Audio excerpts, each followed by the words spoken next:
দুর্গাপুরের পলাশডিহায় উদ্বোধন হলো একটি বেসরকারি হাসপাতাল। শনিবার বিকেলে শিল্পাঞ্চল দুর্গাপুরে হাসপাতালটির আনুষ্ঠানিক সূচনা হয়। উদ্বোধনী অনুষ্ঠানে উপস্থিত ছিলেন রাজ্যের পঞ্চায়েত গ্রামোন্নয়ন ও সমবায় মন্ত্রী প্রদীপ মজুমদার, পাণ্ডবেশ্বরের বিধায়ক নরেন্দ্রনাথ চক্রবর্তী সহ প্রশাসনিক কর্তারা।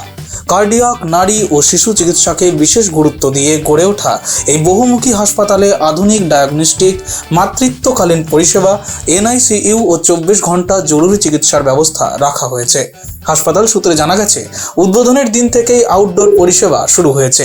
শহরবাসীর আশা, নতুন এই উদ্যোগে দুর্গাপুরে উন্নত চিকিৎসা পরিষেবা আরও সহজলভ্য হবে। হসপিটালটার জন্য যে হসপিটালটার নাম হচ্ছে বেদা, এটা আমরা দুটো ইউনিট নিয়ে ওপেন করছি। একটা হচ্ছে women care and neonatology, obviously women কেয়ারের সাথে একটা পার্ট, আর কার্ডিয়াক কেয়ার। চিকিৎসাতে 2008 থেকে আজ হয়ে গেল 2026।